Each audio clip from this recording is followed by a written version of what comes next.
Supervisor meeting for June 7th. Everybody please rise and officially flag. I pledge allegiance to the flag of the United States of America and to the republic for which it stands, one nation, under God, indivisible, with liberty and justice for all. Thank you very much. The meeting is duly advertised. Here's the advertisement if everybody's interested. The meeting will be taped and video and taped. Okay.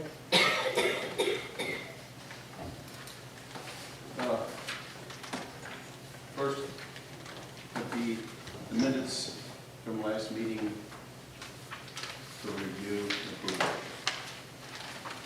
Any additions or corrections to those minutes? Make a motion to pass as presented. I'll second that motion. Any questions or comments? All in favor say aye. Aye. Opposed, no. Motion carried. Thank you. Police Department. My normal report will be at the next meeting, but during this portion, I was asked to bring up the discussion of promotions for corporals within the department. My suggestion is to promote 4 corporals. A couple of reasons for that.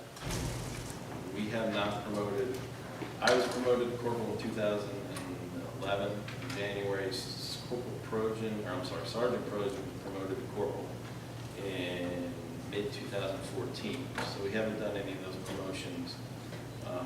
And we now have myself as chief, Sergeant Projan, that are administration or staff. And I feel it's necessary to promote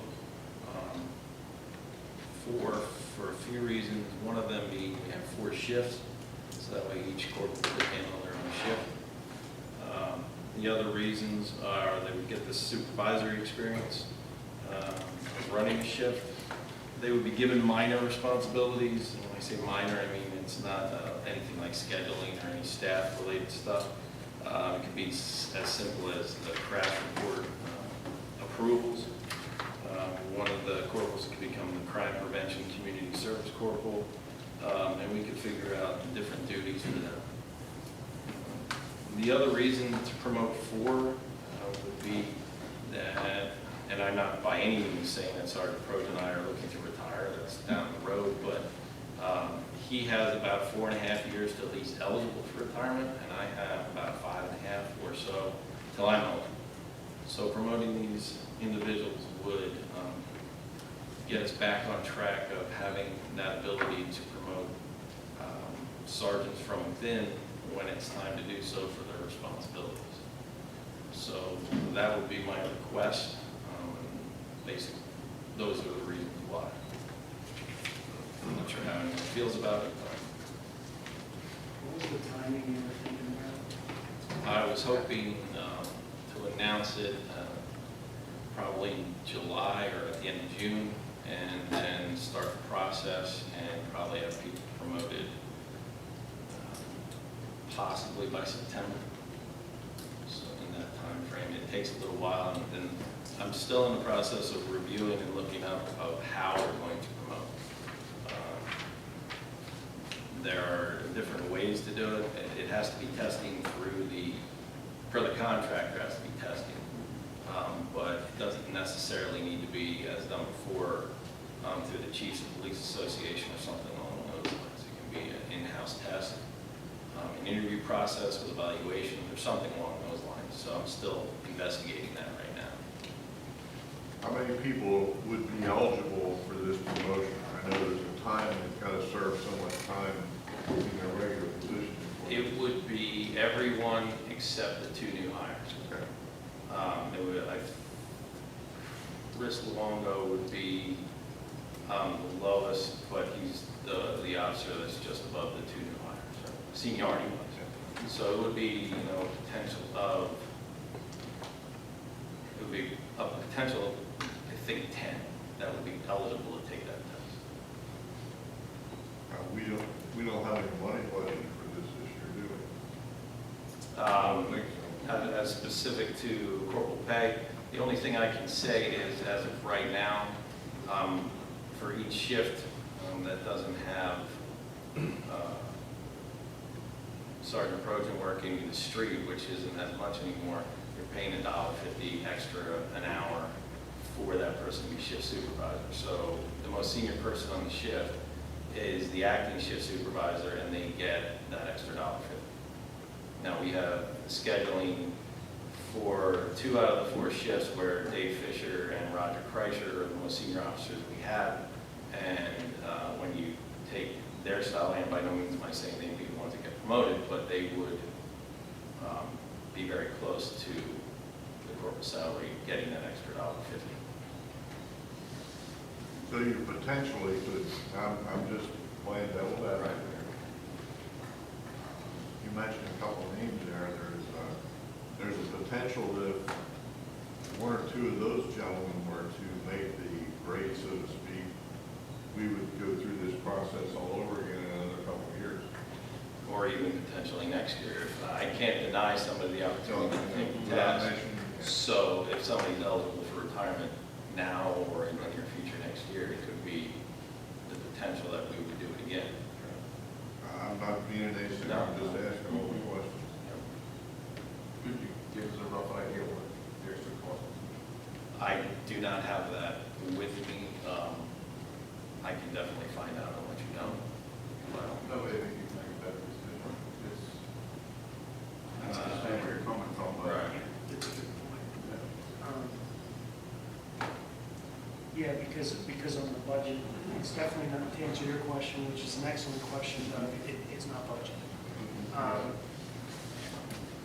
But I can see the need for it too. So. Exactly. I mean, we haven't promoted, besides Sergeant Projan and I being promoted to Sergeant in 2016, it's been quite a while since people have been promoted, and that's because of the changes that happened in the department, retirements and those type of things. That's why it kind of got backed up. And that's why I would request 4, because of the potential for retirements coming up of staff. No, I think we need, I appreciate the info, but it appears there needs to be a little more. Yeah, I can look up the, We're not going to make a decision tonight. and I just wanted to bring it up so we can talk about it. Thinking about it. Right. So you'll take that action, and you'll get some more information Absolutely. into the costs. I would definitely, and I know that needs to be done, but I would definitely hope at a minimum, if we do promote it, we need 2. That way, if Officer Fisher or Kreischer wouldn't be promoted, they would still fall into that shift supervisor role, and they do have quite a bit of experience, so. Should we get back to this? Yep, absolutely. Thank you, Chief. Thanks. Zoning officer. Yes, good evening, everybody. As usual, I'll present my full report at the next meeting. The only thing I have to comment about tonight will be 2 items that the board gave me to take care of. One of them was the Business Leaders Forum. I had given you a rough draft of that letter. I have tweaked that and also reached out to Weaver Markets for the banquet facilities to possibly hold this meeting there. Spoke with Mike Weaver about it. He said he's checking his schedule, but he didn't see any problems with having it sometime in August. Okay, so we've got plenty of time on that. And that should take care of it. That was one item. Thank you, Tony. Okay? Any questions about the zoning officer or the chief's story? Highway Department, Chris. Good evening. Good evening. We have the highway mower out. It's about halfway through the township this time. We repaired 2 drains in Reamstown Heights that had a little deterioration problem in the sidewalls. We formed and poured a wall to protect the pedestrian bridge down at the park at the pool. If we would have had another tropical leak or something, we probably would have lost that bridge. So we had that fixed up. We finished the yard work to it. So hopefully we don't get a storm too soon. We have guys out weeding around the guide rails, all the places where the mower cannot reach. We hauled stone into the township, put it in my salt bin. It's number 8 washed stone. It's for an AMS patch truck. AMS is Asphalt Maintenance Solutions. They're a company up towards Allentown. What we're gonna do with those stone is, this is a self-contained oil and chip truck. This truck is able to put down oil a foot behind where he's putting down the oil. He drops stone. He can do a patch as wide as 14 foot and as small as 4 foot. We are going to use that truck for the first time this year. A lot of municipalities around us have been taking advantage of this truck. It's great for taking care of the horse and buggy ruts, or where we have a large area of crack sealing that we're having to put down because of the road crack. This will go over and it'll do a very nice job on it. We are going to be going in a venture that we haven't done. We're taking this truck into a development. And we're actually going to do Quail Hollow. It's going to save the road. That's the main thing. We don't have the money to totally redo these roads and the developments, but this will help prolong those roads. That work will start on Tuesday morning. We're going to post the development for no parking Monday morning to let people know. This Tuesday. The 12th. We're going to post it on the 11th. They're going to come in on the 12th to do it. Now, it's basically not going to be a full width of the road. It's going to be just the areas that require this to be done to it. But this is going to be a first. I'm pretty sure there'll be some complaints. One of them's going to be that the stones are flying up into my vehicle. Well, if you're in a development that's speeding limit, the development's 25. It's pretty hard to fling stones onto a vehicle at that speed. But be prepared. You'll get the calls.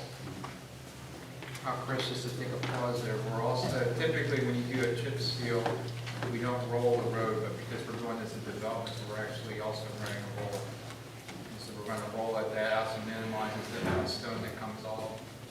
And we also are planning on doing a street sweep about a week later of not only the areas that we did chip seal, but also to get ready for Hickory Lane that we're going to be talking about and improving later. Get that prepped so we can actually do that project. That will remove any remaining loose stone that would go along the curb line by that point. So it should be a real clean product when it's all said and done in the development. If I could step in and recommend something also, they have the association there. That association, some of those people have their own Facebook page that goes out to a bunch of people. They do have their own website. You might want to just let them know. Could you hook me up with a link to that and I'll contact them? Jill, do you remember who that? Yeah, I can. If you give me that link, then we'll follow up, we'll send information tomorrow. Okay. Yeah, I'll take care of that. We got the Freightliner back, all repaired. It was a little dirty. It's all cleaned up. We finally got the spreader taken off, cleaned up, and the spreader's home. So now we're ready to get that truck into the service. We just had the brush pile chipped, and if you've looked out back at the office, it's growing quite large already. We moved the pile to the side up against the farming field. We're trying to get out all the wet area in that middle, put in some number 1 or number 3 size stones, whatever we can get our hand on. Once Denver Road starts having the work done to it, where we're getting millings, we're basically going to mill that whole center of that pile, because we're going to have enough millings that we won't know what to do with them all. So we can at least compact that center and make it that's not a muddy mess up there.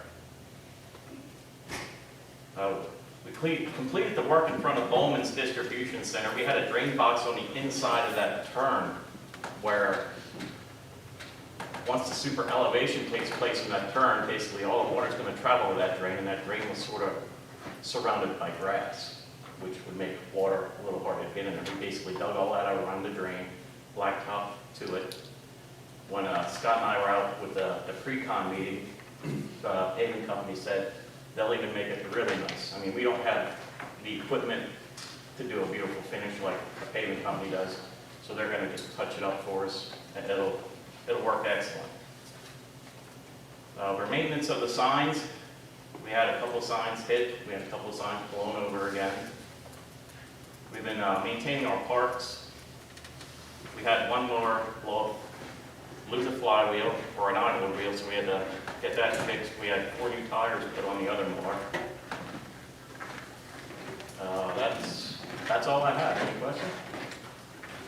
Just to make the board aware, we did reach out to a arborist to look at some options for Old Homestead Park. We own the woods. It's about 7 acres that we own, which I didn't know we owned until a couple weeks ago. And we have a couple ash trees that are going to have to come down. We're getting quotes for that because of the ash borer. They're infested. And the other thing we're going to look to do is to actually, we're going to get a quote, and I'll take it before the board, to actually brush off those, the scrub that's in that forest. It'd be about a couple-day job doing that. It would take a hard road for all summer. We try to do it manually, but for a 3-day rental with a one-person team, they can clean out all this scrub in there. When we were walking in there with the arborist, there's a lot of things that you cannot see from the road that are going on in those woods right now. So from a liability perspective, we need to thin out the scrub that's underneath those trees so that you can actually see it from the road and see what's going on. There's some trails back there, some fire pits, some obviously beer bottles and stuff like that all back there right now. I have a question for you. You're talking about the woods back there, and actually a resident asked me this. Have we seen the spotted lanternfly in our area at all? No, and at DEP, if we actually got a spot lanternfly, we would get warranty like the ones in Burke. Okay, yeah, because I know that somebody asked me, and I just wasn't sure. No, but we do have the ash borer infestation. With a couple of our trees, our ash trees, they're dying at the base. So we're going to get the ash trees cleared out of the forest at this point. As well as take a couple of other dead trees down. Okay, thank you. Authorize list of bills. Okay, we have a list of bills.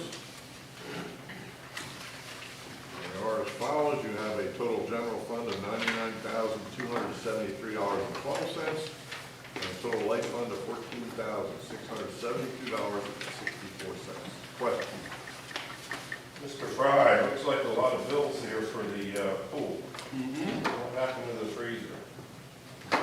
It died. Old age? Yes. It was an old Hershey freezer. Anything else there noteworthy? Well, the refrigerator needed to be repaired too, and some other stuff. It's just age. It should be ready to go this Saturday. Any other questions? I have a comment. Jeff asked at our last meeting that we got a bill from you, Richard Young. He was questioning the amount of $962.50. And that was from invoices dating December 13th of 2017 up and through February 25th of 2018. Telephone calls, meetings with Jeff, phone calls with Jeff, zoning hearing boards, talking with Tony, blah, blah, blah, blah, blah. That's what the $962 came. So it's roughly 2 months plus a few A days. little over 2 months. Thank you. You're welcome. Any other questions? Then look for motion. I make a motion to pay the bills as presented. I'll second that. Any questions or comments? All in favor, say aye. Aye. Opposed, no. Motion carried. Thank you. Land planning. Good evening. Good evening, Brett. 3 items on the agenda, they're all relatively basic. First item is 1354 Piper Hill Road. That is a lot annexation plan. It actually, typically an annexation plan may involve two properties and a transfer of property from one to the other. In this case, there's actually 3 properties and a transfer from the center one to the one beside it in the one direction and a portion of the lot in the other direction. So the applicants are Jeffrey and Dolores Weaver, who owns 2 of the properties, and then Esther Weaver owns a smaller lot. And this is along Township Road, Piper Hill Road. It's really intended to make one parcel over 10 acres, potentially to be participating Clean the Green or some other program. And then the smaller lot owned by Esther Weaver is very small, actually had a portion of the driveway and I think the well was not contained on the property, so the plan kind of cleans that up, gives them a little additional property, so the driveway are contained on the property, the well is contained on the property. Plan was reviewed by Tony, and Tony also went to the site with the enforcement officer. Plan was presented to the planning commission, and recommended for approval, so we're moving tonight. Mr. Goodman called my office yesterday about this plan, he had no problem with that. Satisfied with it? You're satisfied. So, my last correspondence was actually issued yesterday, June 6th. So, if there's no further questions, I can go into the suggested motion. First motion would be related to a document that's involved on annexation. And that would be a motion to authorize a representative of the Board of Supervisors to sign the Section E municipal concurrence of the DEP request for planning waiver and non-building declaration related to parcels A and B, as signed by the applicant, reviewed, and signed by the Township City Enforcement Officer. Anybody here representing that? I did not expect it. I'll make that motion. I'll second same. Any comments or questions? All in favor, say aye. Aye. Opposed, no. Motion carried. Thank you. The other three waivers are related to locating, say, physical features within 200 feet of the property and doing other studies such as wetland studies or an investigation relative to Pennsylvania natural diversity inventory.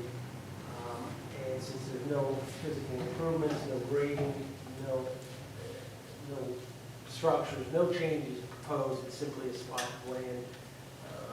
We support staff and myself and the planning commission support these waivers. So first one would be a motion to approve a waiver modification of section 194.13B3 subdivision land development ordinance to relieve the applicant from identifying and documenting all physical features within 200 feet of subject properties, conditioned upon the proposed project not involving any proposed grading, filling, or construction of any improvements, and the township having the ability to require the information in conjunction with the review of any future improvements, development, or earthwork proposed on the subject property.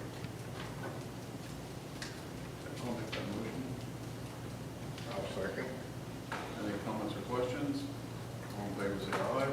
Aye. Opposed, no. Motion carried.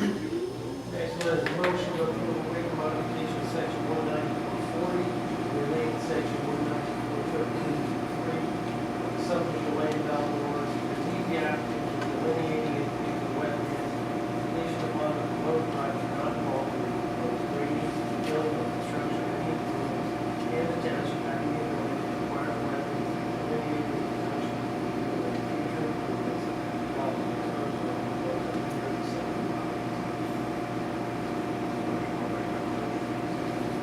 Any comments or questions? All in favor, say aye. Opposed, no. Motion carried. Next one is a motion to approve a waiver modification of section 194.13.4 of the subdivision land development ordinance related to the requirements for identifying natural habitat and documented Pennsylvania natural diversity inventory, EN9, to relieve the applicant from submitting a PNDI project search conditioned upon the proposed project not involving the proposed grading, building, or construction of any improvement, and the township having the ability to require the PNDI search before the production of the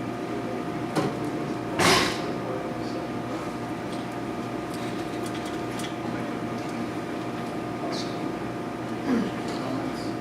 All in favor, say aye. Opposed, no. Motion carried. Then the last motion on this project would be a motion to conditionally approve the line annexation plan for 1354 Pine Hill Road, conditioned upon the applicant addressing all items outlined in the record of the hearing, LLC, review correspondence dated June 6, 2018, to the satisfaction of township solicitor, township. I'll second it. Comments or questions? All in favor, say aye. Opposed, no. Next project is Gardens on Frame and Alignment, order to final land development plan. But generally aware of the project across from, also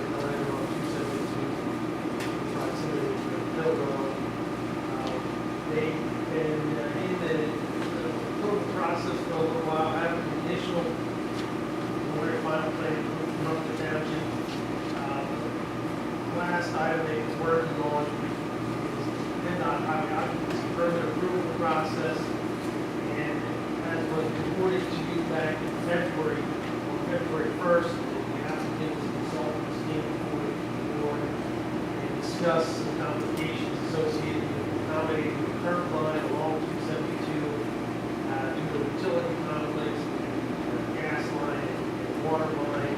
At that time, as noted in the report, the General Vehicle Board received a request for a formal waiver or referral of those requirements. So really, where we are today is the applicant has resubmitted the plans, to PennDOT, and so they have one or two items that they want addressed at this point.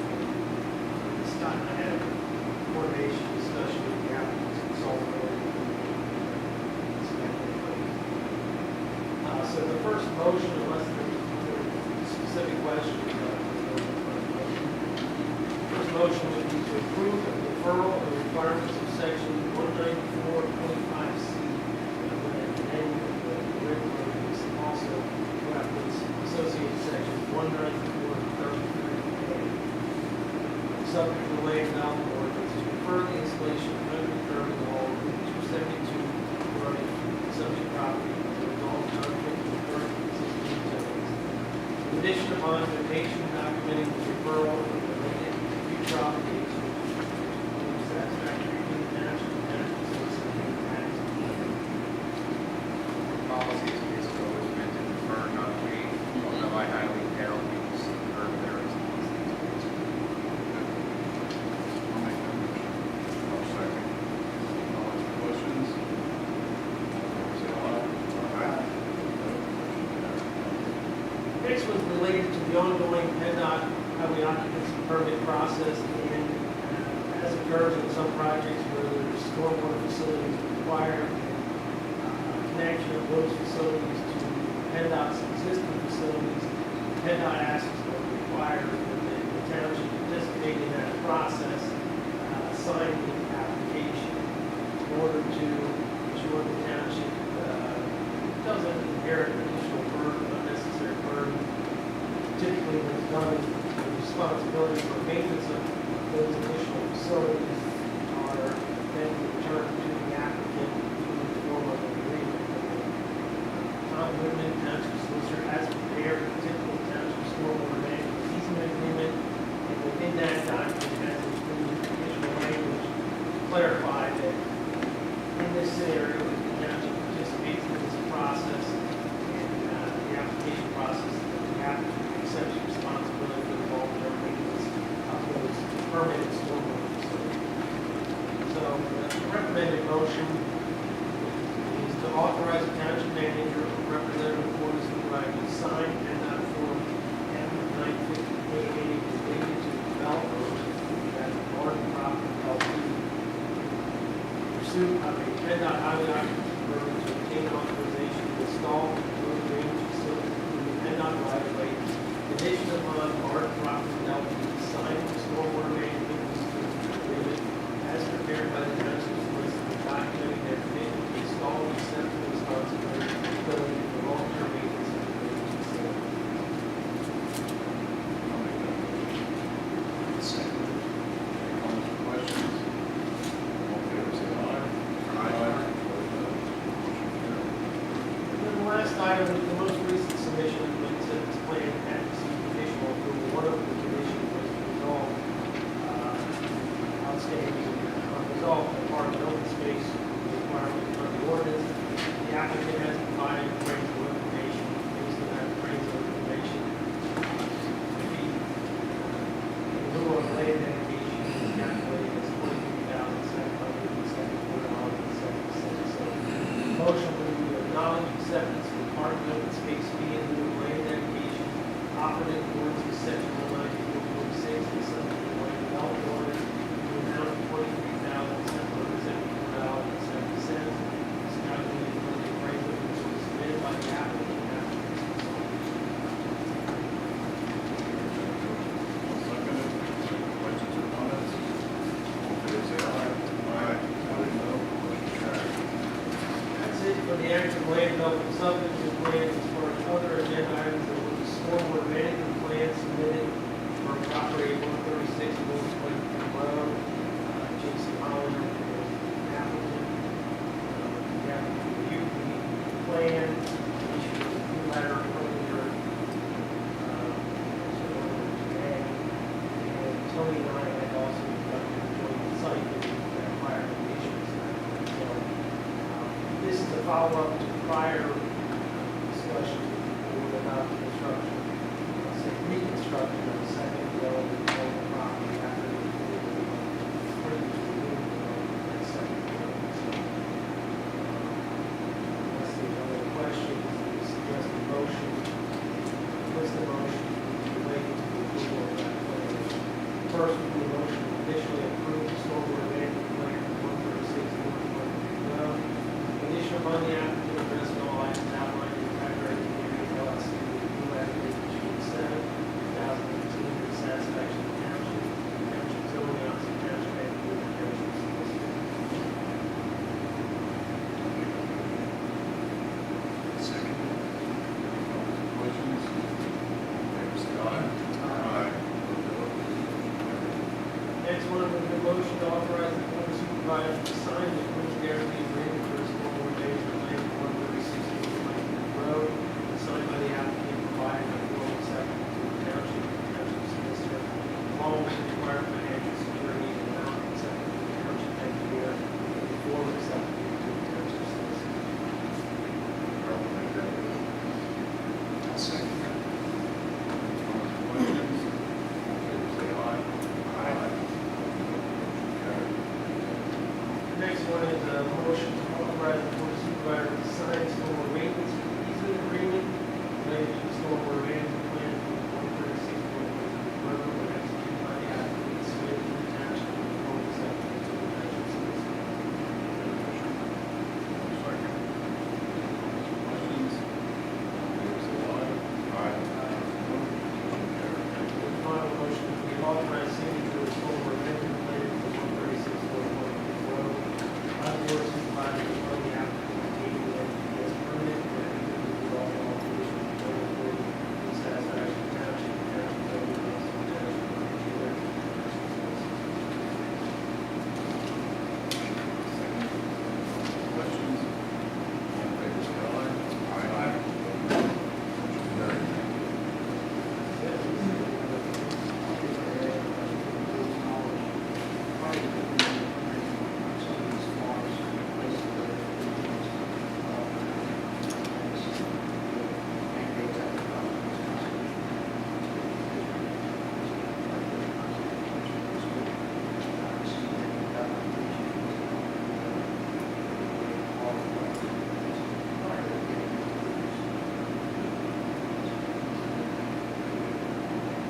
Thank you.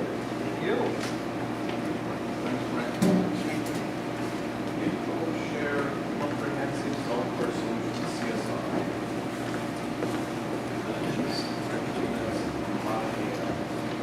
Request, as we talked about in the last meeting, would be to pay for a 5-year discounted rate on info share from the company CSI. It would provide us with our records management system and also the ability to do things like borrow laptops.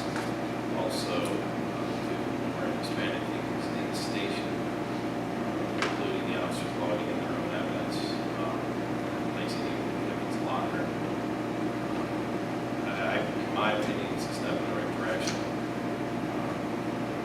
So my request is that for the 5-year discount, we would make a payment of $20,000 out of the capital reserve budget that we budgeted previously for this year, and then request the additional payment be made in January 2019. And from what I've been told by InfoShare, nothing obviously has been signed yet, but they would grant us the discount for 5 years, even if we're paying into those two separate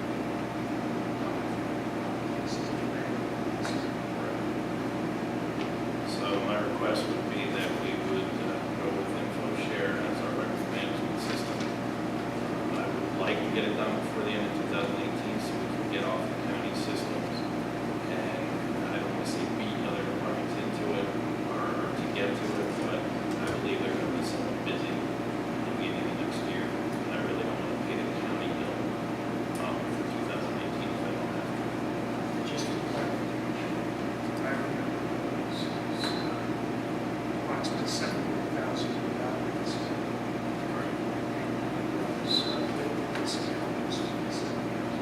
Correct. 7,359.99. So that would be a savings of about $14,331. Just consider.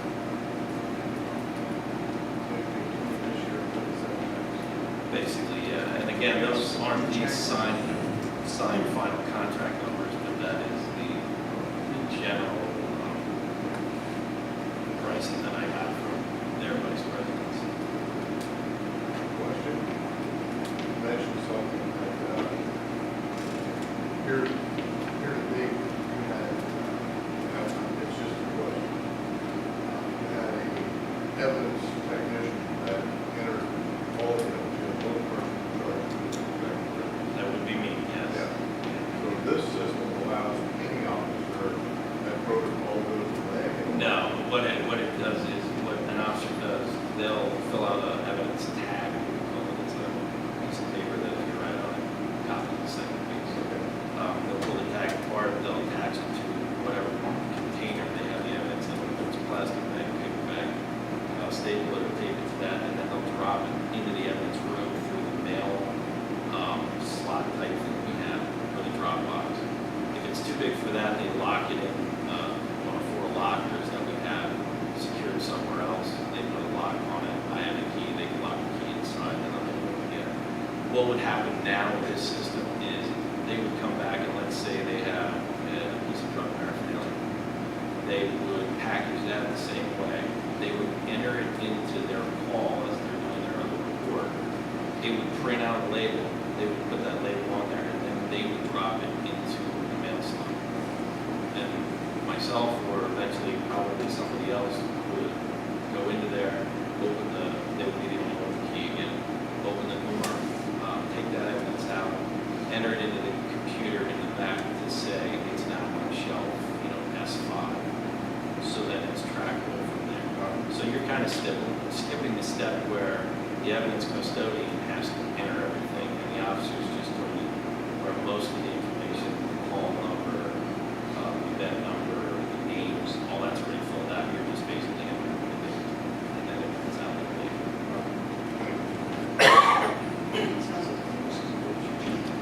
Yes, I would. And it's labeled, just checking it.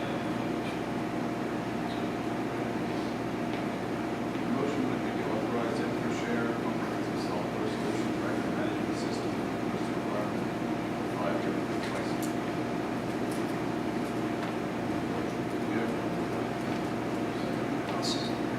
Any comments or questions?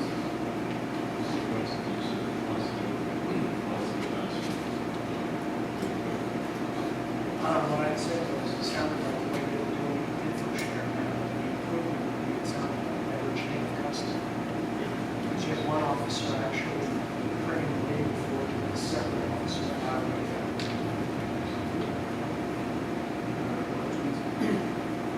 Okay, all in favor, say aye. Aye. No. Motion carried. Thank you.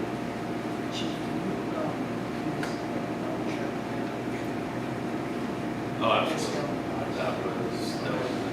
That is definitely the next step. It's just a verbal. Oh, no, there's no end. And on their end, they said to sign it, and all the MOUs that we need for the county, for dispatch, county radio. So all that will be right before it actually happens. Okay, next thing, chief, signage on Route 272 and Mill Road. Sign approved. I received this from Epic Signs, and I'll just stand up because we will have the monitor to display this, but this is the, you guys have it. I'll show it this way. Basically, it says East Cocalico Township, top, the seal, Township Office of Police. This will go at the top of Hill Road on 272.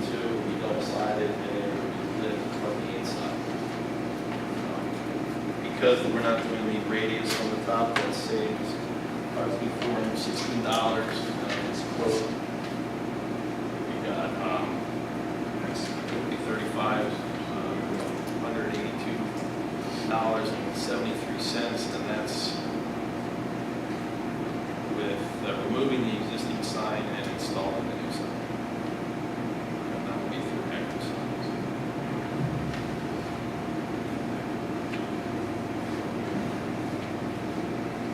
Chief, does that require a new base, or are they able to reuse something that's there?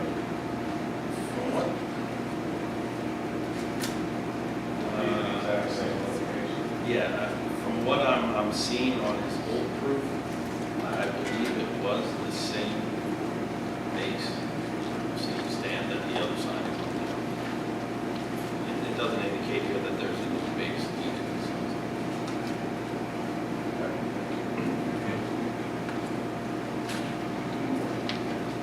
For a number of reasons. One of them is to see this way. If someone, description of someone needs to get the police station on the phone, where are they going? And if they're coming over the turnpike, it's 22, it's a 2-point on. They're directed, you're going to Spur Road eventually. I'll second that. Any comments or questions? All in favor, say aye. Aye. No. Good. Thank you. Thanks, Chief. Yep, thank you. Chief, what was that? He is in the process of making a sign for outside the station right now. I received a permit from the zoning officers at the window. So there And was no delay at all? Absolutely not. so I'm expecting that sooner than later, but I didn't give an exact date. I know it's slow. He's working on a whole bunch of things. We'll see.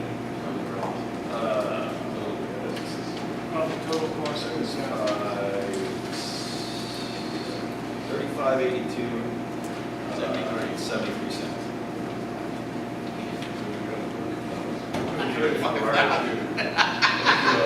Gold plated.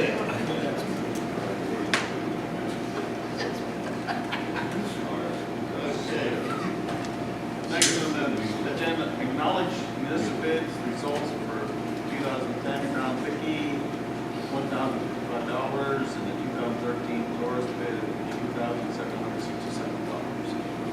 Whereas when you went through the municipal bid process and authorized us to have this bid, has actually an authorization to sell.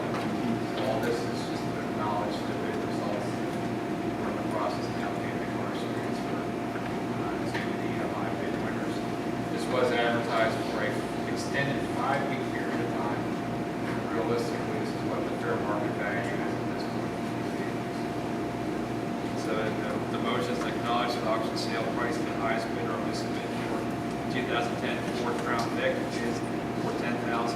And 2013 Ford Taurus bid for $2,767.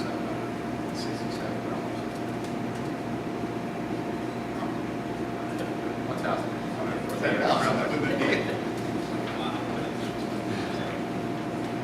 I'll make that motion. Second bid. All in favor, say aye. Aye. Opposed, no. Motion carried. Thank you. The decal, and I got this.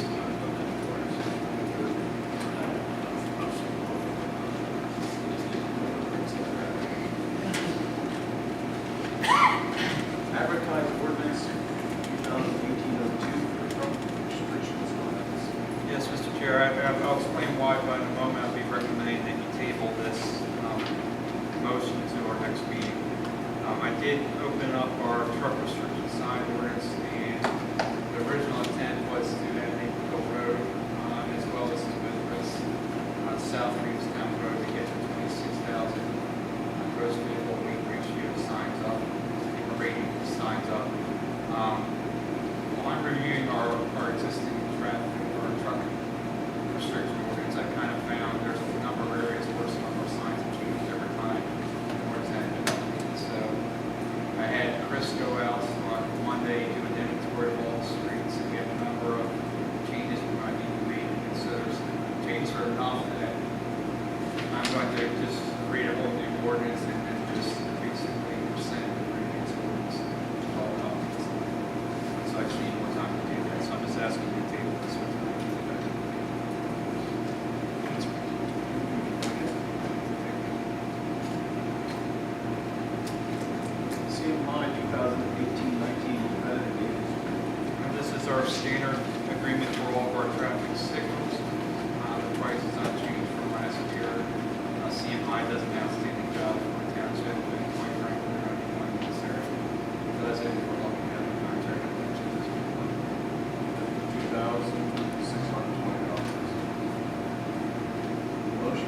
authorize signature of the CMI 2018-19 collective meetings agreement. That's for actually 10 locations. So it's 10 locations for 2,600 dollars. I'll make that motion. Second. Any comments or questions? All in favor, say aye. Aye. Opposed, no. Motion carried. Thank you. And, This, Mr. Chair, the next one, we talked about this for the last couple of meetings. This is for PennDOT's quarter-inch snow pilot program.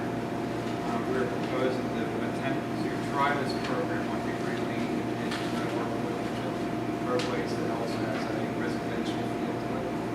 To just test it out for potential uses of residential streets, possibly even next year. We have a quote from Mark Paving of $10,887.50, which is underneath the $10,900 bidding threshold for what we can bid. Bid does appear to be a qualified bid based on our experience in asking the board tonight to approve Mark Paving incorporated bids. This will come up. This will come out of the field. I'll second the motion. Any comments or questions? All in favor, say aye. Aye. Opposed, motion carried. Old business, strategic budget forecast update.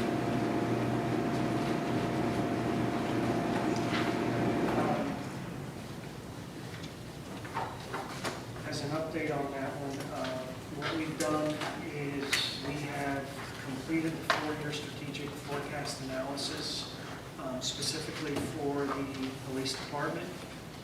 This is currently working on wrapping it up for the general fund items. The police department items, we did have a strategic planning meeting. The chief was present, myself, Elizabeth, and Scott. The intent of that meeting was strictly to take a look at the preliminary look at that analysis over a four-year period, see if there were any corrections, any last-minute alterations, any additions, anything that we might have missed. Okay. Now that we have that portion of that analysis done, the very next step is going to be we're going to then present that to the board, present that to the rest of the supervisors, we'll present that to the public. Again, once we make sure there just isn't anything missing, because we're now looking 4 years out, there's a lot of information there. Then the step after that is going to be then we'll roll those numbers in with the actual general budget for the four-year forecast, lay all of those in together. So that will give us a fairly good view of where we are for 2019, 2020, 21, and 2022. Okay? So that's the update on where that is right now. It's a lot of information I just said to everyone. Any questions? Yes, Mr. Carrasco, that sounds similar to what was said 3 weeks ago. What's changed in 3 weeks? That it's not ready to be rolled out yet. What's changed is there were some last-minute changes that we made in terms of when police cars were going to get replaced. It was one of the line items. A couple of the other line items that occurred, and this goes back to the lists that the chief pulled together, and we had, and it's a reflection of pulling those lists together also for the road crew, in terms of what I call end of life on some of the capital items, the larger items. So some of the things that changed was, Chief, if I might, there was a couple of add-ins to that budget, such as police cars, when they were going to get replaced, and the time framing of those vehicles getting replaced. There was some new equipment, such as replacement of existing shotguns. The computer software record system that we had just discussed, we rolled that in just in case it was actually approved tonight, so we put that in there. That was not in there. And then one of the other items that actually was affected was, per my notes, and Scott, you can correct me, or the chief, I believe it was 8 desktop computers that were going to need to be replaced in that time frame, in that analysis. Okay? So again, the purpose of that meeting was to sit down, double and triple check where we were on all our line items, and what were the line items that might have changed, and those were the ones that changed. When do you see that ready to be rolled out? I see that ready to roll out any day. I'll make a commitment that I think we could probably roll that out within a week. So copies will be available at the township building. Be careful when you've got payroll and everything else. Oh, that's right. How about by next meeting? Yeah. By next meeting? Okay, that's fair. That's fair. Sorry, Jeff. By next meeting, we'll roll that out to the public. Okay? And again, I want to emphasize, this is a working document. The intent of the document, I was very pleased with the meeting we had. Wow, that was Wednesday, right? Yeah, it We started at 9 and we got done at 1. was 12:31 o'clock, so. Right. So what I was very pleased with was the intent of the document was working in my mind. We were locked in a room, looking at these numbers, putting different experiences into these numbers and looking at these numbers and seeing how things worked out. So it's a true working document. This is not, the intent of this document is not to be a finalized budgetary document, of course. Again, I want to emphasize that. It's a forecasting document which did the right thing when we sat in that room. It drove questions. It drove ideas. It drove concepts and analysis of what's going on, where's it going on, potential scenarios. That's what it did. Does that answer your question? Yeah, I know at a past meeting, a former supervisor said something about budget forecasting. Was there any help in that?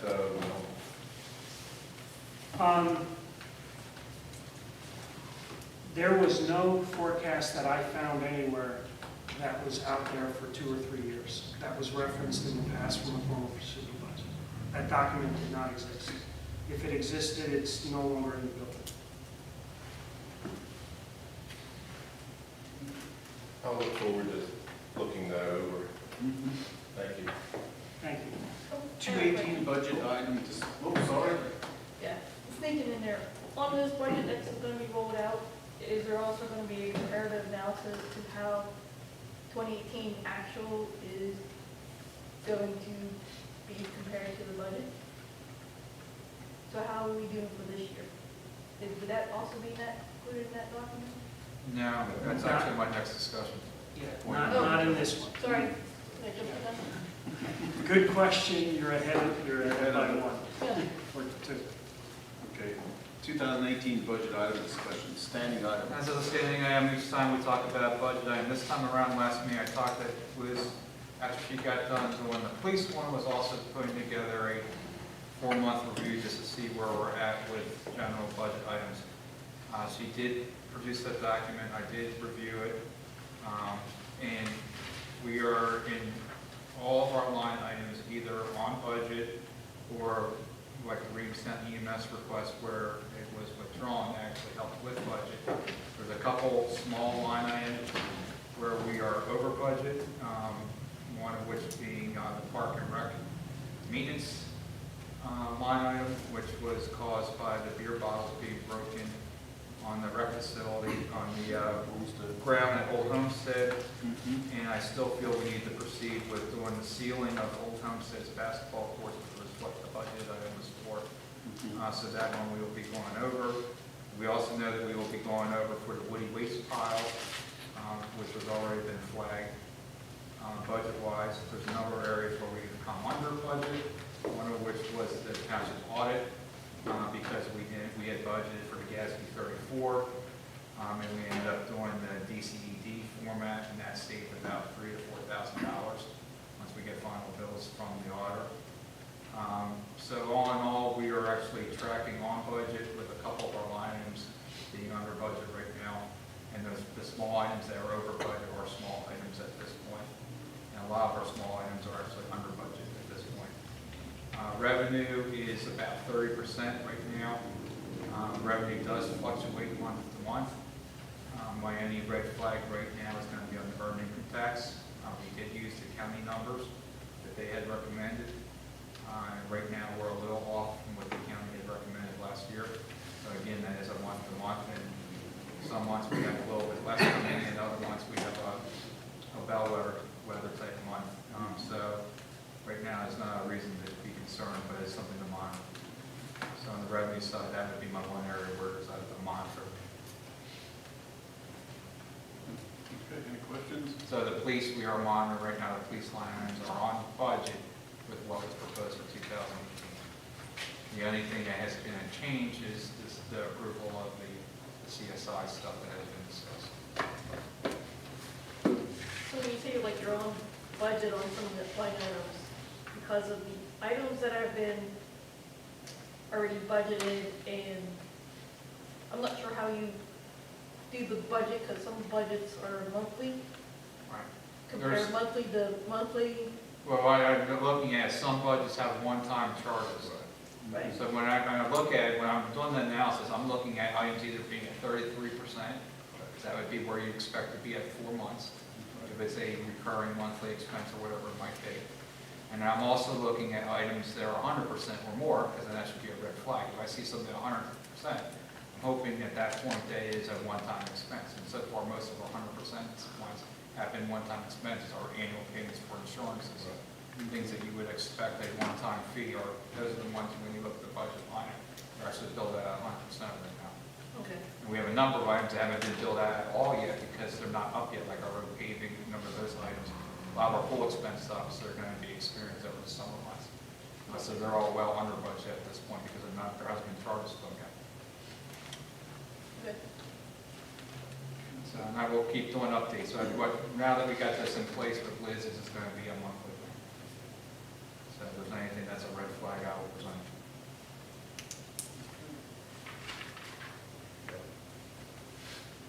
Video meetings. Sure.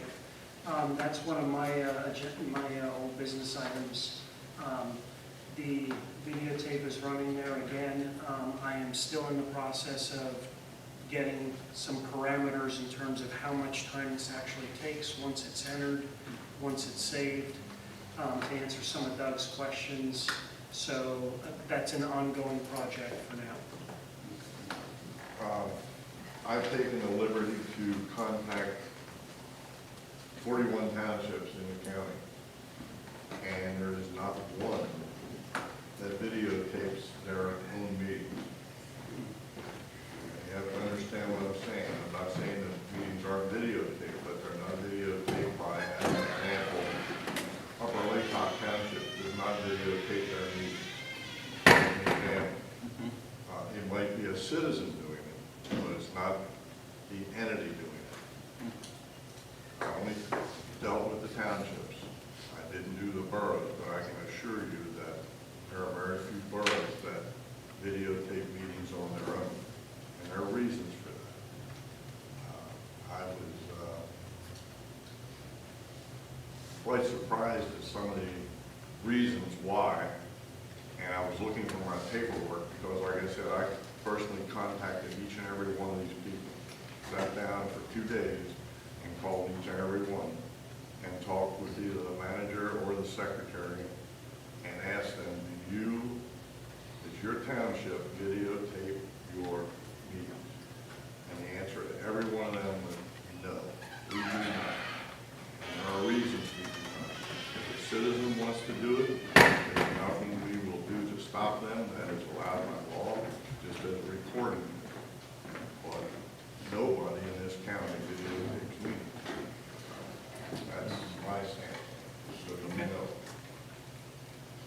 Thank you. And I'm dealing with PSATs right now because there's some good articles that they have out through their legal end of things on why you need to really think about doing this. One of the reasons is the format will change. Right now, it's kind of like years ago, it was Super 8 movies. and then it went from Super 8 to whatever up to discs. And if someone were to come in with a right-to-know request, and you have it on an old format, it would be the responsibility of the township to A, change that format into something that is current at that time of the request, which could get, we don't know, expensive. We can all sit here and say it isn't gonna change, but we know that is gonna change. So, there's other reasons, solicitors have pointed them out, so I'll get you that list in time. As RC indicated, this takes a while. Right, and that's the whole point, is we're just gathering data. But as far as, like Ken videotaping the meetings and putting it on YouTube or wherever, there's nothing we can do about that. As long as he does it through his own, he doesn't tie in the township in any way, shape, or form. So our township sponsor. Okay, so we'll keep studying it. Yep. Okay, thank you. I make one comment on that, if I may. Yeah. The format issue, if you upload the files to YouTube, they're publicly available and doesn't require a right-to-know request. They're already published out there. And format is irrelevant once it's on YouTube, because you can download stuff off YouTube into any format you want, if that's what you need to do. So format really isn't relevant if we're putting it up to YouTube. Well, again, I said that was one of the issues. Right. That was a concern of someone with a little more knowledge than me.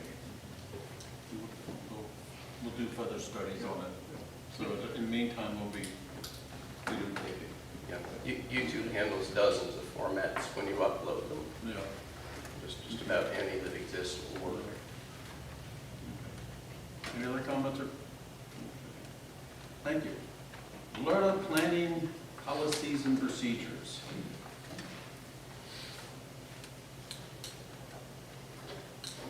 Jeff, right? Yeah, Yep. Jeff, you gotta have an update on that one? Mr. Longo, you have an update on that one. I do have an update on that. How was it? Sent an email out to all of my zoning hearing board members. We do not have any agenda items for the zoning hearing board this coming month.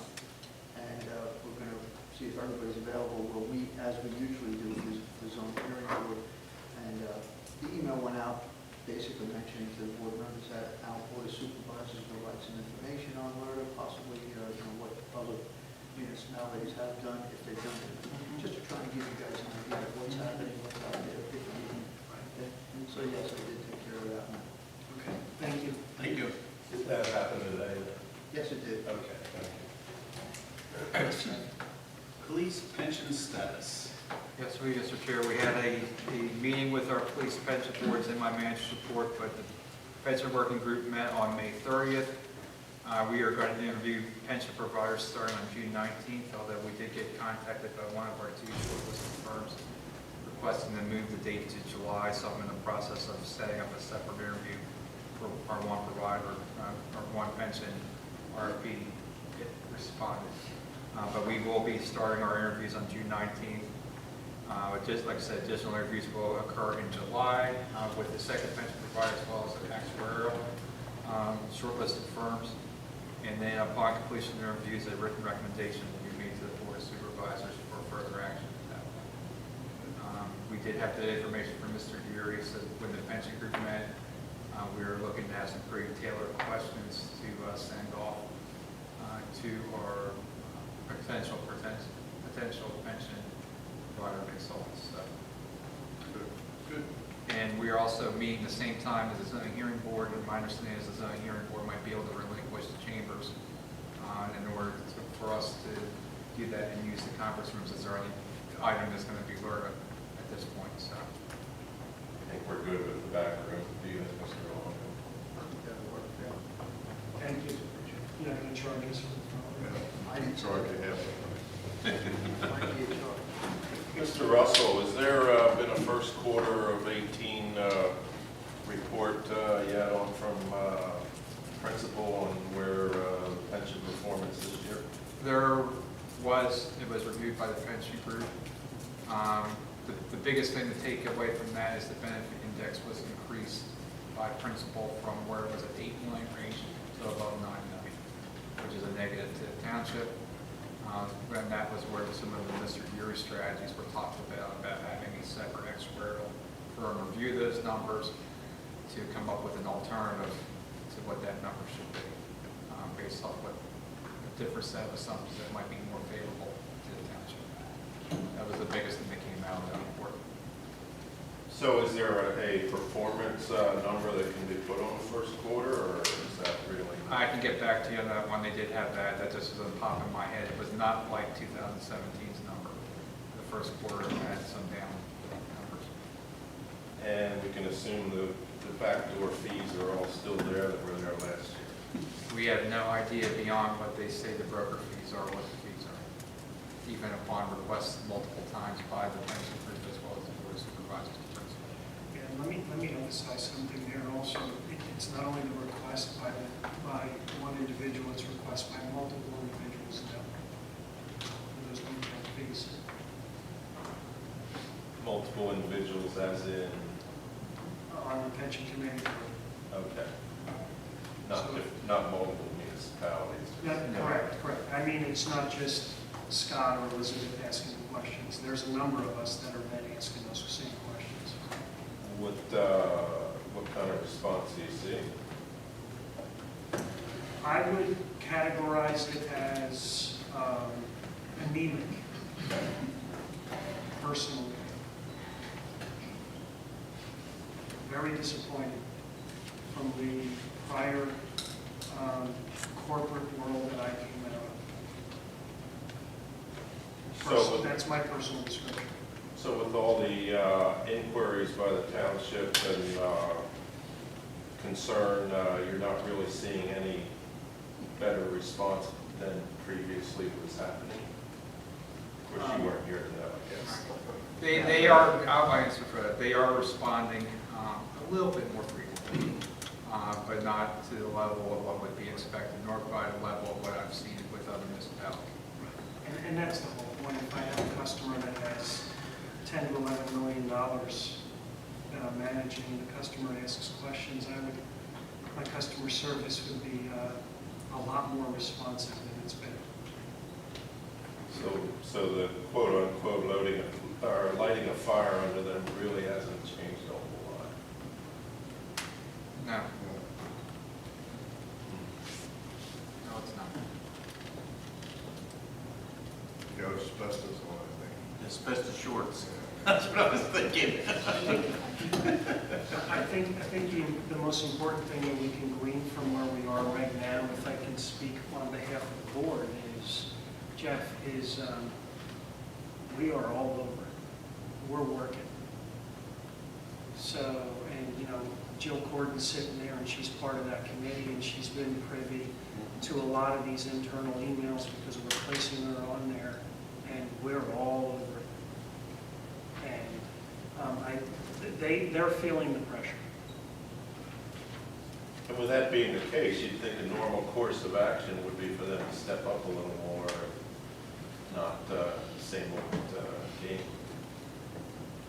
I don't know what their business policies are, what their procedures are. I'd be guessing.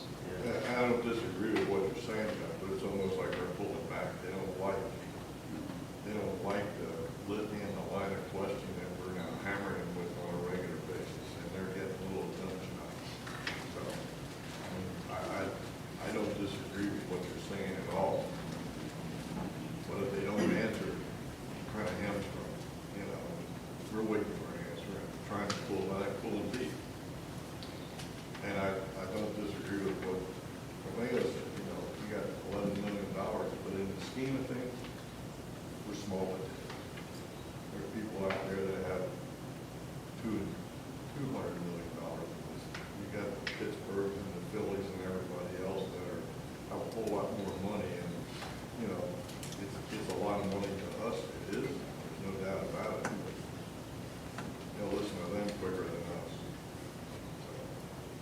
And that's what we have to realize. There's some real big players that they're dealing with. And I think they pick and choose who they're going to deal with, and just to let you know that they're still in charge. And that's what all this is about. We we'd like to get them one in charge. But you gotta do it smart. I'd love to just say, quit. There's a penalty. And, we gotta be very careful about how much we don't get back, let's put it that way, how else we do it. Sounds like the terms of that, that fund were not exactly beneficial to us. It's very expensive to break the benefit index, that's what we're finding out. As we're going through this It process. isn't just with them, it's with anybody. They're very protective, once they have their hand in their money, they're very protective. They've got it invested in, they're making money, they're trying, they're paying bills. Yeah. They don't want to lose it. Steve? So what other options do we have to kind of put the screws to them and get them to move? I mean, Some legal options action. I don't want to talk publicly right now because they involve legal. And we have been in counsel with our legal counsel, so I don't want to advise of that. Can't talk about that stuff. But one option is. But that is an option. The overall concept and what has been preached to the pension working group is fiduciary responsibility.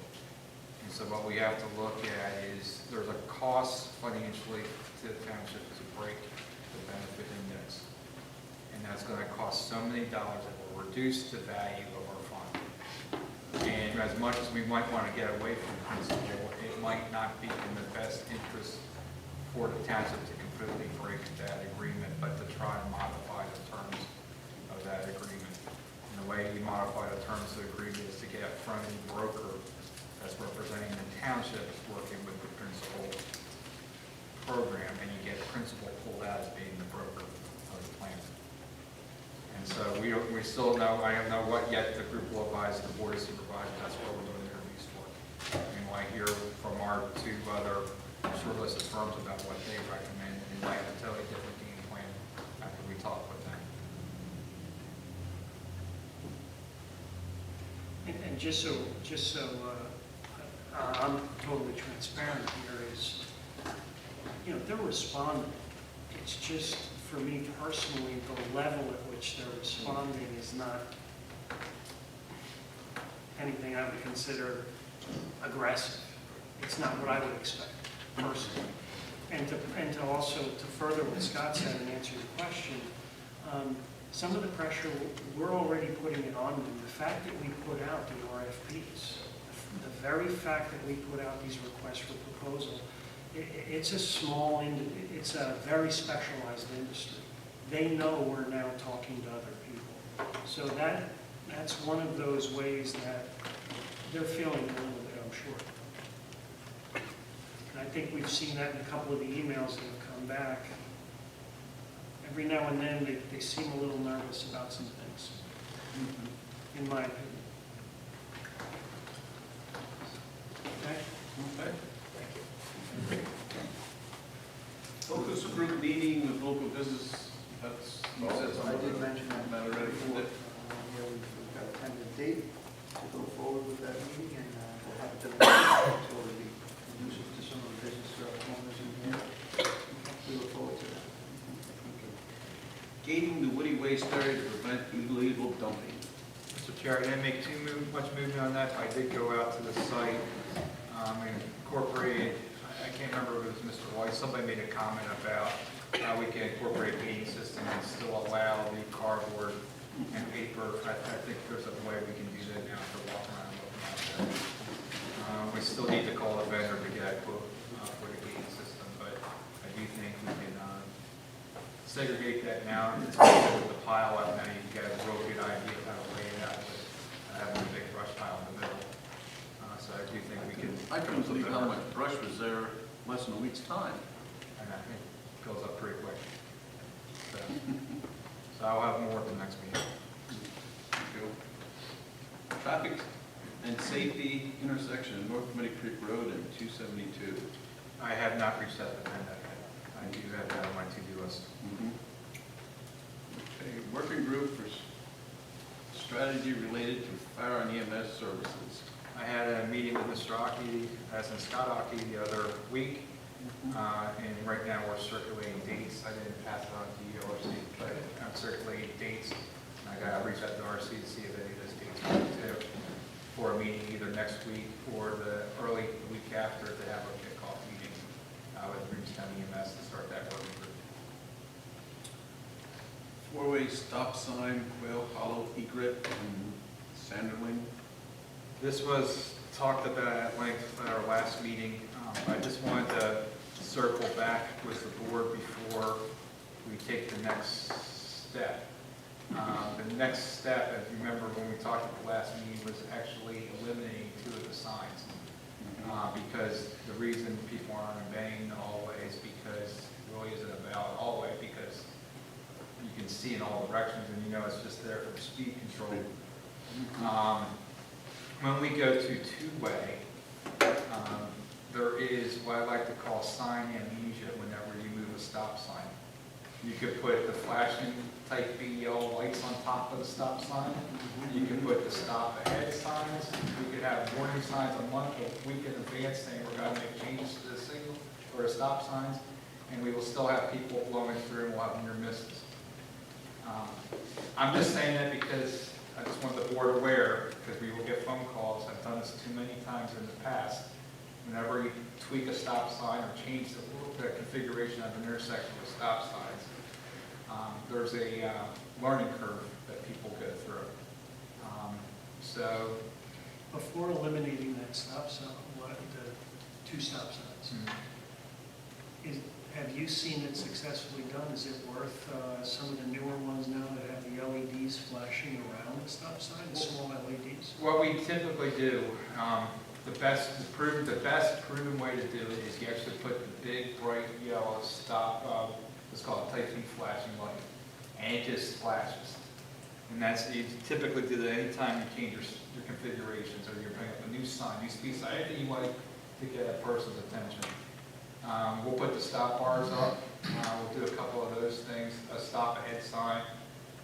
We'll put underneath the signs that are going to remain opposing traffic does not stop, to kind of emphasize that point a little bit more. And what I'm thinking is we might put like a 2-foot by 4-foot sign at each stop sign from about a month in advance saying that we're going to be changing the signs. In theory, everybody should be stopping at the sign where they have a moment to read what's on the message board before they shoot through. Even with all that, I think we'll still get some calls, so just warning. But that's, when we go through this process and we eliminate those 2 stop signs, there's going to be calls. It's no different than the stop signs on Wabash Road and Line Road for the railroad. People blow through those, and I remember, I'm an old timer, and I remember as a kid, you always stopped at a railroad. Now they blow through them. You can have 14 stop signs up and they still do it. They don't care. God bless, they'll be the first guy in the door of the township and want to sue us when they get hit. So it's a learning curve, and everybody's in a hurry. They left 5 minutes late and they're trying to make time up on their drive.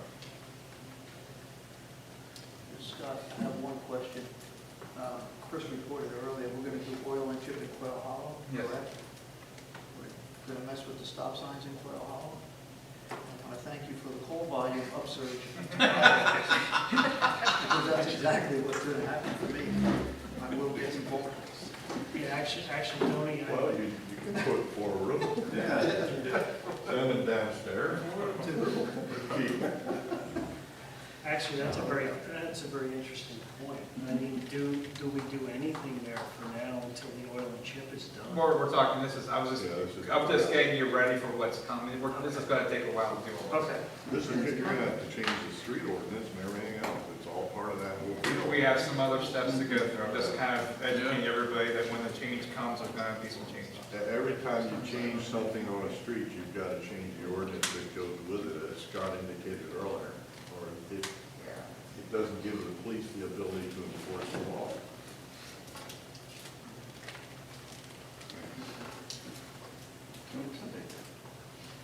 Beautification strategy for East Cocalico Township. We did the police department signage already. Yes. So That's one of my items there. Again, the whole intent there is to make some improvements in the township in terms of the way that the township is perceived, the way the township is looked at. And one of the things, I think the chief has a sample here today. One of the things that we talked about was in terms of let me do the simpler one first.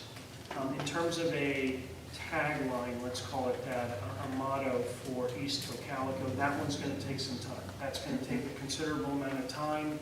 I don't want to discuss that one tonight, but I think the one I do want to discuss is for the police department, specifically in the road crew vehicles, specifically the community first. Because Chief, you did get. Yeah, I got the quotes. Pictures. For the 4 cars that we would need this on the marked cars, there would be 1 on each side.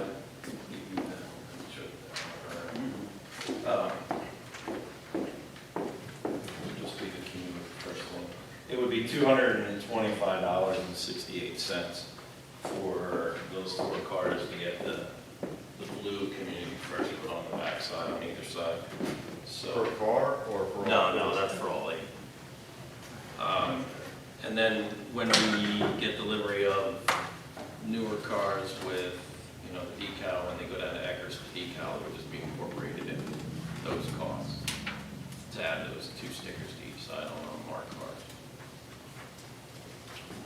So it's $225.68. for 8 vehicles. No, No, for 8 for pieces, sides. 4 vehicles. It's Four. going to be on either side, of each side of the vehicle. And we talked about doing it in blue, and blue is we're going to make every attempt to match it to the blue that's in the seal or the decal on the car, just to make it stand out a little different from the black stripe. And this is one of those situations where maybe I break the protocol a little bit, and I'd like to invite the public to tell me, what do they think about this, and what do they think about what they see there? Because again, I personally think this is something we should be doing moving forward to stand out. And really, this is laying the groundwork for us really leading the county in everything that we do here in East Cocalico. So, One thing I've noticed there, Chief, the writing seems rather small on the car as a whole. Was it any thought of yours maybe going a little bigger with that, or is there a reason I not think to? they did it in the, I don't call them ripples, but in the different sections of the car, so it's not, going over different design features of panels. So I think they try to fit it in. It fits there that way. Yeah. So that's Basically, you're maximizing the area that's usable. Right, yeah, absolutely. Okay. Yeah. Do you want to do this now, or do you want to put it No, on? I put it in the newsletter. It's a community thing. You want to put it in the Sure don't newsletter? want to base it on these 10 people that are sitting here. That's Yeah. not a good Well, representation. and also the Cocalico Township gave away the Lake County, but that's an excellent. that's a great idea. Yeah. We'll put it all in the newsletter and get input from them. Absolutely. Yeah, sounds good to me. Okay. Thanks, Chief, for doing that, though. Absolutely. How would people be able to respond to that? Put it in They have my number newsletter. on speed dial. They can call me. All right. We can put an email to the township, too. We'll put Tony's cell phone number on. Yeah, we'll put Tony's All right. personal cell phone. Thank you. You're welcome. You might even get other suggestions. The Yeah. next newsletter is about when? Next newsletter would be Labor Day weekend. Okay. Yeah. So to answer your question, Steve, I think in the newsletter, we could probably make it a point that we should make it a point, this is something we're considering and we're looking for feedback. Please contact us. Yeah. And if they have a different idea, too, we'd like to get. Yeah, and if they have a different idea, a different slogan, a different concept, we'd love to hear it. Yeah. Mhm. We get the community involved. Absolutely. Good idea, Doug. Yeah. Okay. New business. Consideration to advertise 2017 audit notable table and post audit on website. Yes, Mr. Chair, well, I have this in new business for action for our next meeting. We engaged, as we talked about a little bit earlier, in a different format. We did not do a GASB format this year. To save some money, we did a DCED format. And so it's a totally different approach than the way the township in the past years has done auditing and how we present information.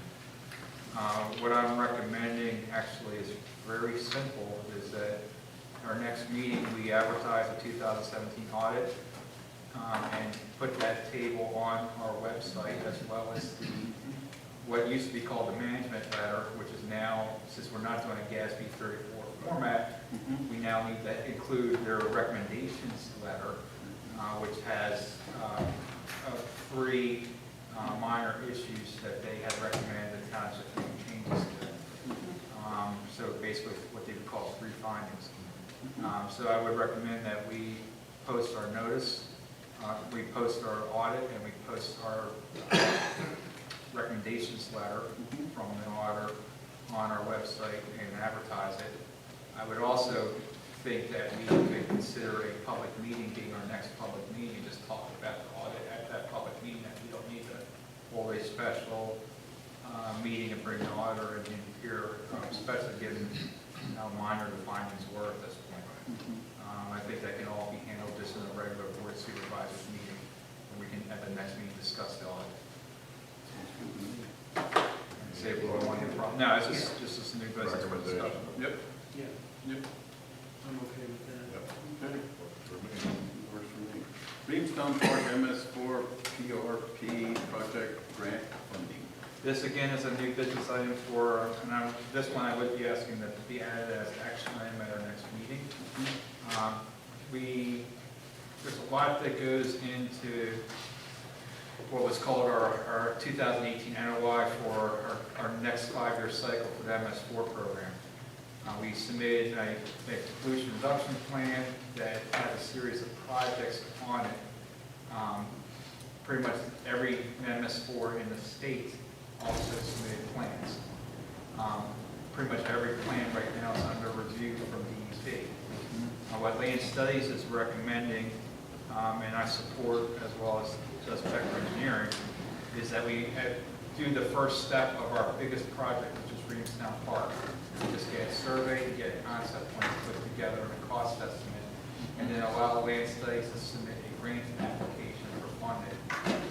That, as we talked about for state grants, there's a significant lag time when you do the application until you actually get the funding in place. By then, we'll either have a denied 2018 NOI, which is a great possibility, or we'll have an approved one, but we're still going to have a project. We know what that project is, whether DEP denies our application, we have to come in with a new one, or they approve it. We know that this is going to be our main project for the next 5 years. The thought process of putting something in now is most municipalities are waiting to see what's happening. They're not actually applying for grants. This time next year, all these plans will all come out at the same time, and there's going to be a slew of grant applications at that point. And our chances of getting any grant monies will be pretty much non-existent. So our best chance right now for receiving grant monies right now, ahead of everybody else requesting them, and not waiting next year, when the majority of municipalities are going to request them. So what I asked Becker and Land Studies to do is provide a scoping fee for our next meeting for the board to consider. So I just wanted to throw that out now for next meeting for action. Okay. Thank you. Thank you. Good. Next, special police for Cocalico School District 2018-19. Yes, Mr. Chair, this is a follow-up to your meeting and my meeting with the school district, where we talked about crossing guards and special police, and I'm not prepared at this time to talk about the school district's response for crossing guards, but for special police, and I let Chief chime in too at this point, because this is a service we've been offering if you've had the school district for years. But we have had a review by our insurance broker who says absolutely under no terms should we be doing this service for liability reasons. What is causing the liability issue is the fact that we have no direct control over what these special police do at Cocalico School District events. We don't control their means or methods or any of their activities. We really don't have direct supervision of the individuals. We also don't really have any control of any actions they might do during an event. So if an individual does something that is incorrect, improperly detains somebody, injures somebody in the process, or does not do their job, it would be East Cocalico Township, not the school district, that would be found liable, even though we're not in any way controlling them. And I want to keep in mind missing anything at this point. No, not at all. And it's been a service, we get along with these individuals, but we don't have any control. We have no training. Or we don't train them specifically. And it's, you know, when we reviewed it, it's a huge liability. As we all know, police officers do extensive training, continue that education and training throughout their career. And every year we do use of force training and those type of things. So we have all those tools on our tool belt to take care of problems or issues. And they're doing more than directing traffic by all means. So they're having direct interaction with the public. And by no means am I saying that these people are bad individuals, because that's not anywhere close to being the case. It's just we are opening ourselves up to tremendous liabilities with this. And that's pretty much what our insurance broker is saying too. And there's even some concern that if an incident did occur, our insurances would not cover them because they're not designed to cover that type of an incident. So it's my recommendation to the board that we would consider filing off a letter to the school district, because they do need that proper notice, but these individuals need to be hired directly by the school district since they are working directly for the school district. And I know that they've been taking some time, and I give basketball games because I've been to many of them. They are hiring or having staff members, teachers, other staff members of the school district actually work those games. They're very visible because of the shirts they wear, and you know there's interactions. These people are trained by the school district. They're also covered by the school district. So it's a positive, I think, way for the school district to go. But we will always be there if they, you know, need an officer, just like they do at football games. Usually they have 2 officers there. If that needs to increase for other sporting events, we can obviously have a sit down and talk with them and go from there. Are these individuals are interacting with the kids, are they required to have the level 2 or background checks for this kid? As we have to with anyone interacting with the kids now, especially after St. Russell. And that's the gray area. That's where there's been concern. And this is why it's been brought to everyone's attention. And that's, I think, why that letter needs to go out. Okay. Because we could potentially be setting So what something. So what I'm asking is your office does not have a copy of anything like that? To the best of my knowledge, no, not since I've taken over, I haven't found it. Mr. Chair, I know this is something you might want to take action tonight, or you want to do it at next meeting, but they are on a pretty tight timeline from a fiscal year perspective. Their fiscal year does start in August, so we're going to do anything we got to Motion, I'll make a motion. Yeah, out of a courtesy with the Yeah. school for the time they'll need. I'll second the motion. Any further questions or comments? Actually, Scott, the fiscal year is July. I was gonna say. Not August. Yeah, but thank you. Yep. Yeah. So if I could, just to specify as a motion, Mr. Chair, to authorize, just give you some wording. To authorize the manager to prepare a letter to the Cocalico School District to discontinue special police services for fiscal year 2018, fiscal year 2019. That's my motion. That's his motion. Okay. It's my second. Any comments or questions? Finish up what you're doing. Oh, go ahead, yes, what's your question? Chief, when you talk about special police, what's the background of these people? Constables or? I believe the majority of them are in the fire police from various fire departments in the area. And it's kind of morphed into this thing as it's gone for all these years into these individuals then walking around as security, if you will, at football games and that kind of thing. fire police, and I've seen them football, basketball, wrestling. That's the only thing I've been to recently. So, again, they're doing more than just directing traffic, and that would be completely under the fire police realm, and that doesn't even necessarily qualify because it's not a specific fire department event or incident or police incident, so you're kind of getting into a very gray, sticky area that you don't want to be in. Yeah, it sounds like it. The Denver Fair, they hire constables to come in and provide protection there. Now, under that circumstance, are they covered on their own with a liability? I believe so, and the Denver Fair Committee hires all their security. Now, we're there obviously all the time, or I should say all the time. We're not there at night when it closes down, when the constables are there walking around. But in reference to an arrest or an incident where we get called or we're there, but they're covered completely out of our realm and covered. I don't know if the Denver Fair Committee, buys insurance or has insurance in regard to that, or if constables are covered on their own liability. But it's completely away from the police department and or the township or Denver Borough. And just for one final thing for the record, they reimburse us the labor costs. We're looking at cost shift. Labor cost is already being paid for by the school district. That's not. It's just moving the insurance responsibility and administration onto the people who are actually employing their services. It's really, it's just a shift of liability. It's not a shift in cost at this point. It's a pure risk exposure. There's other options out there for the school board. But that's circumstance, I'm sure. Yes, we have a motion, second. Any other questions, comments? All in favor, say aye. Aye. Opposed, no. Motion carried. Thank you. Chip seal. I think we covered that with Mr. Flores' Yep. report. Budget for Stony Point Park Community Building. Yes, Mr. Chair, I have this on new business just to get the board to confirm. It's actually something I promised the Stony Point Executive Working Group and didn't get to do at the last meeting. It was just to confirm budget guidelines so that when we interview the consultant, we can give them a budget window for them to put their proposals together for us in order for them to set how much work they're going to actually do for the township.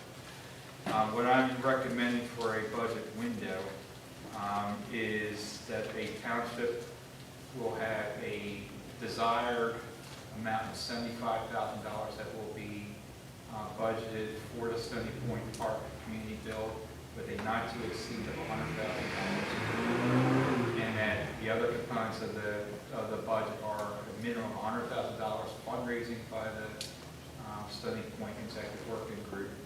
And we're going to strive for a $200,000, which is a 50% matching grant from DCNR for the project. So that gives us a budget of $300,000 to $400,000 to pass on to the consultant. If the fundraising falls short, then that means things get pulled out of the project. If the DCNR grant falls short, that puts more pressure on the group to do fundraising to make up the difference.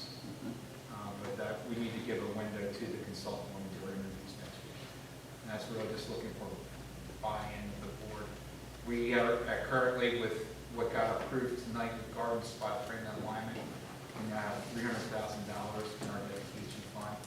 So right now what we'd be committing is 1/3 of our dedication fund to this project at the maximum amount.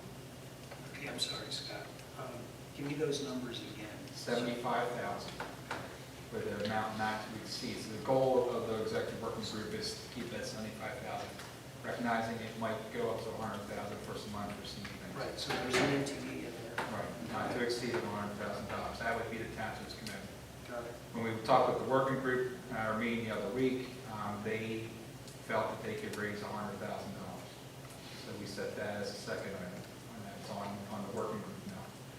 And then we would apply for a DCNR grant. DCNR does fund the park grant program, so I do feel pretty confident that we will get a grant. It's not a guarantee that we will get 50% match, though.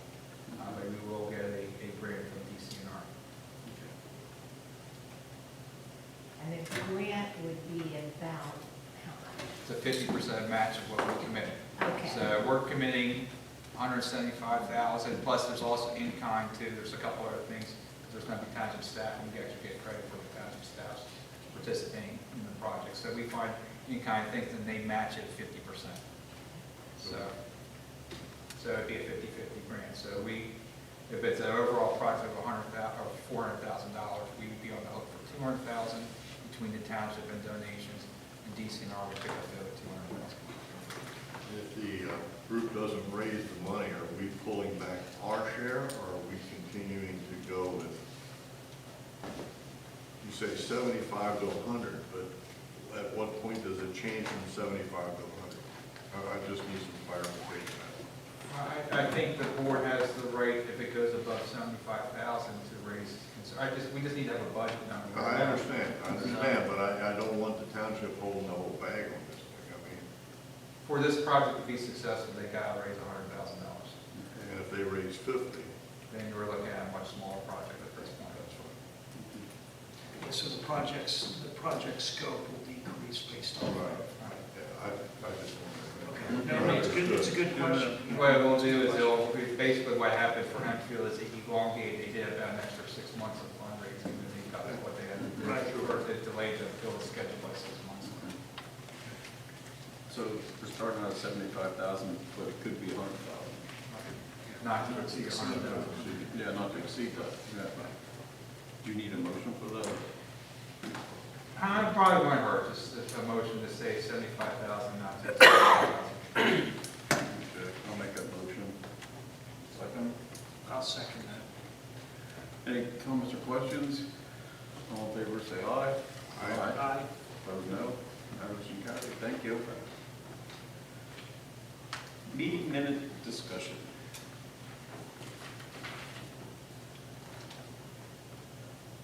Well, I guess I drove this thing.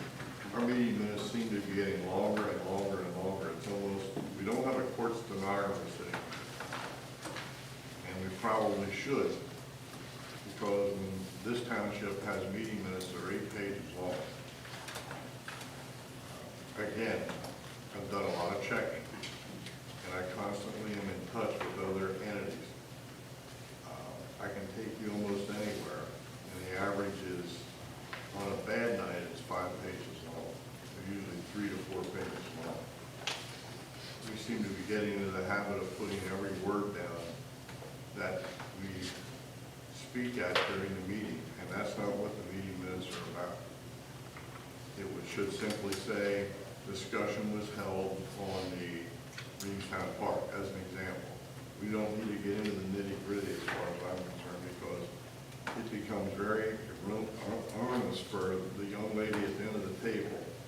And heaven forbid she misquote a word or miss something.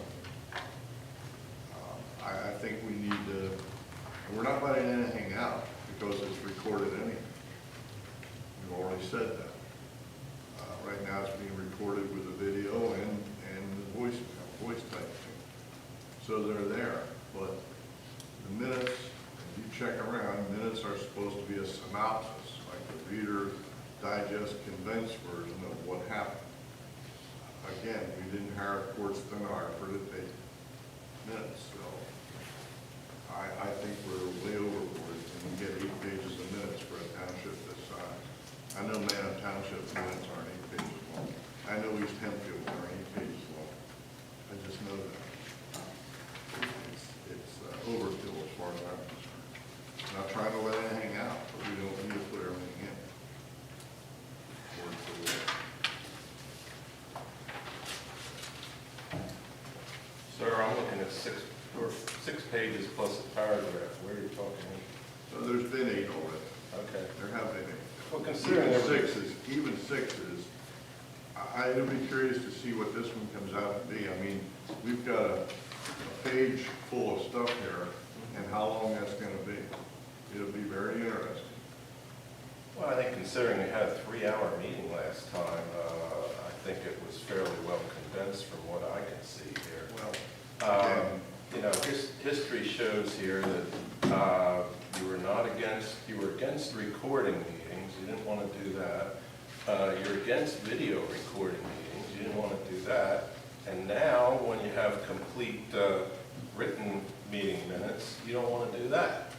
And So what I'm do not you- the only one, Jeff. I just got done telling you, if you were listening, there's nobody in the county, there's people in the county that don't even record their meetings. There's people in this county that do not record their meetings. I left my list back at the office, but if you want to see who doesn't record their meetings or videotape them, I'll let you know that. So, you know, I'm not against any of that. I'm simply saying, the girl at the end has other things to do too. And when she has a dictaphone on and people are walking in and out the door and she's got to take them down and be interrupted all the time about that, it becomes very strenuous. And then there's mistakes made in minutes and they're pointed out. And I know she feels bad about it. I know that because she takes pride in her work. I'm simply saying that we don't need 8 pages of minutes or 6 pages of minutes. There's nothing to be gained by doing it. There's nothing lost, but there's nothing to be gained. It simply has to say, it doesn't matter that Doug said we instead of I. Like I got chastised a couple times by yourself. That's ridiculous. That's ridiculous. I'm sorry. Well, that's a different, Well, no, it's not. It's part of the minute. That was part of the That's minute. a different You said we and conversation. and I made the mistake. You're right, I did. I meant to say I, and I said we because it's a board decision. It's not my decision. Let me well, at that point, it was all three of you saying we, it wasn't just you, Well, which showed intent of a decision was made before the But meeting. again, you're reading into things that aren't there. Oh, okay. let me ask a general question. I'm new at this. This is the first time I've sat up here. The question that I have is very simply is, what is the intent of these meeting minutes? What is our intent for these minutes? The intent of the meeting minutes is just to get an idea of what happened. It doesn't have to say that Romeo said something and Alan rebutted him But and how Doug said this. how do I understand, or how do I understand what happened if I can't pick up this document a year from now, 2 years from now, read through it, and have a very good understanding of what was discussed? If there's any room for interpretation, the way I understand meeting minutes, then the meeting minutes aren't, I don't want to use the word valid, but they're not reflective of what happened. And I would disagree with you, but that again, it doesn't have to be word for word interpretation. It just doesn't have. You can simply say that discussion was held on the Reamstown Park MS4. That gives you all the information. It doesn't matter that I said one thing and you said something else. That's not the point. The point was a discussion was held. Okay, And I know what you're trying to do. You want to, the idea is that we can go back a year from now and say, but you said thus and this, when now you're saying something different. No, I don't think that's the intent at all, Doug. My understanding of meeting minutes and the way meeting minutes were always handled was meeting minutes were supposed to be a completely independent third party picks up this document. And that's why I'm asking what the intent is. Picks up this document 2 years from now. That individual, in my understanding, should be able to read the document and have a very good feel for what was discussed, what was decided, what the next steps were, what was tabled, what wasn't tabled, and such and such and such. And I look at this document right now, and that's exactly what the document shows.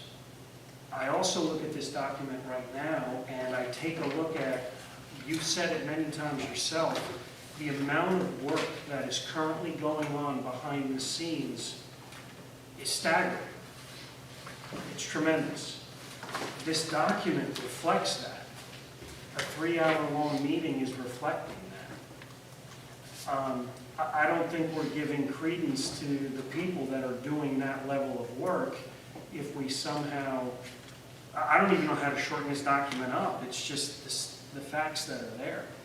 Well, Furthermore, this document itself, from my understanding of reading the law, this document, we are supposed to, at a bare minimum, have who the visitors were, and we must have in writing what those visitors' concerns or comments were. That has to be in the document. So in terms of getting to the details of what was said, it's got to be there anyway. Well, as an example, and I'm just going through today's minutes, there's a lot of information, and I'm not picking on Tony, but there's a lot of information on there that, I mean, how many here? 264 spaces to 205 spaces. Right? You know, it doesn't matter, that was already granted. You don't need to re-report it. It was already done in a prior meeting. There's things in here that were done at a prior meeting that don't need to be in here. That's all I'm simply saying. You know, roadmaster report. Awarded a grant for stormwater repairs. Okay, period. End of conversation. This is very helpful in paying for the labor, stone, and blacktop. You don't need that. There's things that can be eliminated on this whole thing. And again, I'm not picking on Lisa. I'm not at all. I'm simply saying that Lisa sends these out for corrections and everybody keeps adding things to them. And it's overboard as far as I'm concerned. We never had minutes like this. I see. I've been on here for 23 years, and the minutes keep getting longer and longer and longer, and it doesn't contain any more information. It contains a lot of frivolous information, which doesn't help you 2 years from now. A couple of things that I'll say is you made a comment about, you know, we've got audio recordings, we've got video recordings. As you stated earlier, the way you're leaning on the video recording means nothing because that's an independent document that's going to be owned by somebody else that controls that medium and that is posting that out on the web. So stating that that's out there, it's just not correct in my opinion. And you're entitled to that.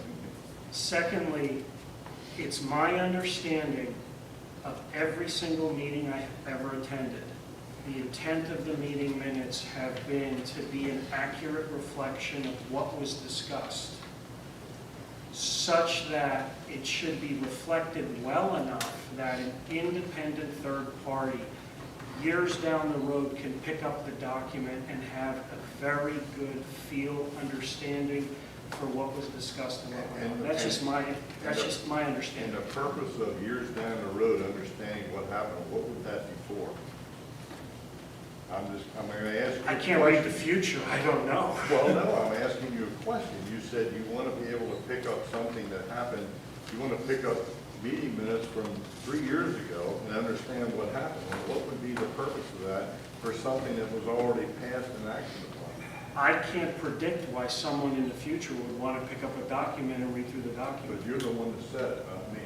You just got done saying. What I've said is what they should reflect, and I'm using an example of how they should be reflected. Okay? And then the final thing, I'm going to say it again, is I'm not sure what municipalities you're referring to, and I'm not sure what their workload is right now, but we have a municipality right now that is the center of attention for a lot of things. We have a lot of things going on. We have a lot. We're no different than anybody else. But we have a lot of growth going on right now. We have a lot of work being done. Right. I think this document clearly reflects that. Well, again, it certainly is a difference of opinion. It is. And the final thing I'm going to say is, I'm stepping in here and saying this, is the final thing I'm going to say is, if we're really looking at transparency, if we're really looking at this is the people's table, you know, a document like this, that's what it should look like, I think. Unless an attorney walks in here and tells me otherwise. Unless the PSAP boards walks in here and tells me otherwise. Well, again, you know, my point is that there's information in here that it doesn't help make the decision any easier or any harder. The decision was made that we're going to have the zoning hearing board made an appeal, and it was either denied or it was approved. that already is in another set of minutes. I'm just saying that I personally do And not. again, I'm not picking on Tony's report. I'm just pointing it out because it's the first thing that came to me. I can't imagine being the individual who's going to make the decision as to what aspects of this report should be removed or not removed and deciding what part of the report should be written. Well, I wouldn't want that responsibility personally. So, I'm sorry, you can ask a question? Oh, I guess from my standpoint, as a taxpayer in the township, I would like to know where the money's spent of my taxpayer dollars. So if you're gonna shorten it down, and you're not gonna say exactly where you're spending the money, are you trying to hide something? Oh, you get a list of bills every meeting. all motions would be in the minutes, all motions, and you to spend money have to make a motion, so that'd be in there. It's little other things.